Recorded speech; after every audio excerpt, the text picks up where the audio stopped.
Assalamualaikum warahmatullahi wabarakatuh, anak-anak. Waalaikumsalam warahmatullahi wabarakatuh. Nah, pada semangat nih kelihatannya. Iya. Gimana kabarnya semuanya? Alhamdulillah luar biasa. Allahu Akbar. Wah, semangat banget nih, alhamdulillah ya. Pada sehat semua ya. Iya. Ya, oke. Nah, sekarang kita akan belajar kimia. Nah, sebelumnya Ibu pengen bilang kalau kita belajarnya ini santai aja ya. Jadi nggak usah terlalu dijadikan beban. Terus juga karena Ibu inginnya kalian itu senang dan enjoy belajar dengan Ibu dan belajar kimia ini. Oke, jadi sebelumnya kita absen dulu ya. Ibu panggil satu-satu, tolong diperhatikan. Iya.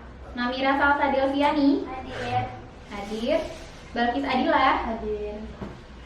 Salsabila Lufia hadir ya. Dian Sofa Humaira Hadir, Bu.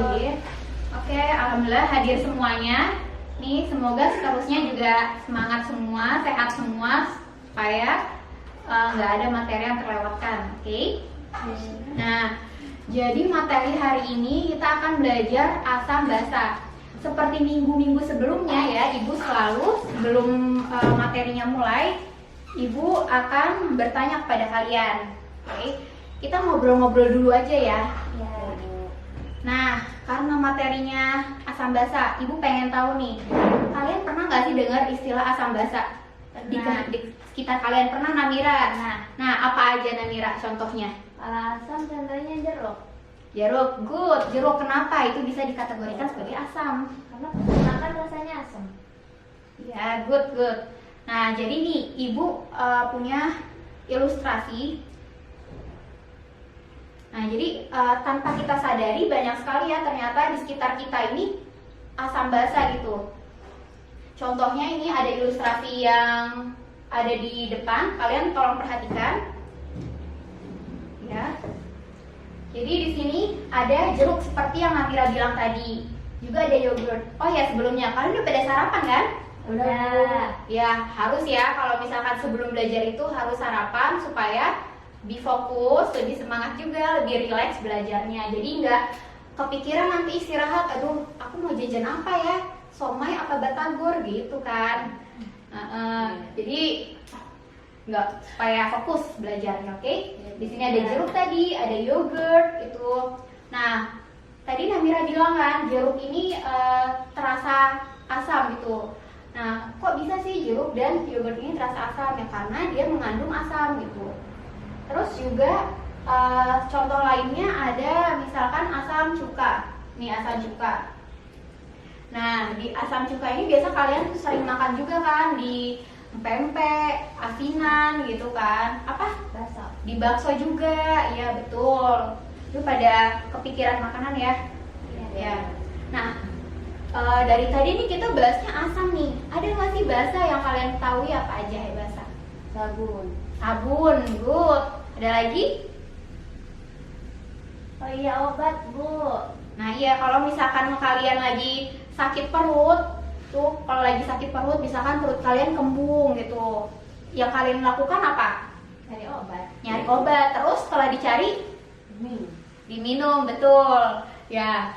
Jadi nih obat untuk menangani perut yang kembung itu ada nih namanya antasida. Tuh. Jadi antasida ini termasuk salah satu contoh basa. Kenapa bisa kok bisa sih dia termasuk basa gitu? Karena juga fungsinya dia itu kalau misalkan asam lambung kita naik, dia bisa menetralisir asam lambung yang ada di tubuh kita gitu. Nah, oke. Terus juga ada contohnya banyak sekali, ada ini ya. Ada soda kue, tuh juga ada TNT. Kalian tahu TNT? Yang buat ledakin tuh. Buat bahan peledak itu, betul sekali Balkis. Tuh, jadi kalau misalkan kalian mau masuk jurusan kimia, bisa aja kalian buat bom gitu. Bisa aja ya. Bisa juga tidak gitu. Iya. Nah, lalu tadi kan udah dikasih tahu sama Ibu juga tentang salah satu contoh-contoh asam basa ya. Sekarang Ibu pengen kasih kalian pantun nih, dengerin ya pantunnya. Iya, Bu. Oke, tanah mati berbuah lama. Cakep. Apalah arti sebuah nama? Gitu. Nah itu Ibu ambil dari petuanya Shakespeare. Apalah arti sebuah nama? Tapi padahal menurut kalian nama itu penting gak sih? Penting banget kan, karena nama itu sebuah identitas dari seseorang gitu. Kalian juga pasti nama-nama kalian ini dibuat oleh orang tua kalian gitu. Dan juga itu merupakan doa dari orang tua kalian agar anaknya misalkan, saya pengen anak saya nanti cerdas, bermanfaat untuk sekitar gitu kan. Nah, coba Namira Salsa, boleh Ibu tahu nggak arti nama kamu itu? Namira Salsa Delviani apa? Kalau nama aku, kata orang tua aku, Iya. Namira itu adalah nama masjid di Mekah. Terus Salsa itu Selasa, aku dilahirkan hari Oh Selasa. gitu ya. Delviani Delviani 8 Juni. 8 Juni, wah gitu kan. Ya. Nah kalau Balkis, apa Ya, arti Bu. nama Balkis?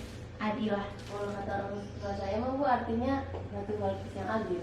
Ratu Balkis yang adil, berarti orang tua Balkis ingin Balkis menjadi orang yang adil gitu. Oke, bagus-bagus semua ya namanya. Semoga kalian juga bisa menjadi apa yang orang tua kalian cita-citakan. Amin. Nah, kalau Ibu juga pengen tanya nih, Balkis dari Jawa ya? Iya Bu. Ya sih, kalau dari Sunda kan namanya jadi Widi Widya gitu, kayak Nisa Rosanis di pulang-pulang gitu kan ya. Iya, Bu. Namira juga dari Jawa. Iya. Oh gitu. Nah jadi dari situ kenapa sih Ibu kok ngebahas tentang nama padahal kayak nggak ada hubungannya dengan asam basa gitu kan? Nah Ibu di sini ingin memberitahu bahwa setiap nama itu ada penggagasnya gitu kan. Nama kalian itu digagas oleh orang tua kalian, oleh saudara kalian gitu kan. Itu sama juga halnya seperti asam basa. Asam basa itu juga ada penggagasnya gitu, yaitu para ilmuwan-ilmuwan. Ibu akan menjelaskan tentang ilmuwan-ilmuwan dan juga teori asam basa yang dikemukakannya. Nah, selanjutnya ini untuk materi kita asam basa ini, tujuannya apa pembelajaran ini? Nah, supaya kalian itu nanti bisa menjelaskan konsep asam dan juga basa, lalu juga menganalisis trayek perubahan pH, beberapa indikator yang diekstrak dari bahan alam. Nah, jadi nanti Ibu akan bagi-bagi kalian ke dalam beberapa kelompok. Selanjutnya, Ibu juga ingin kalian setelah Ibu jelaskan materinya, teori asam dan basa, kalian juga bisa buat resumenya nanti dikumpulkan ke Ibu. Untuk menganalisis, nanti Ibu juga ingin kalian mencoba beberapa percobaan. Ibu siapkan lakmus merah dan juga biru, dan juga beberapa indikator bahan alam seperti daun pisang, daun mangga, juga asam cuka. Jadi nanti kalian di sana akan tahu mana yang dikategorikan sebagai asam, mana yang dikategorikan sebagai basa gitu.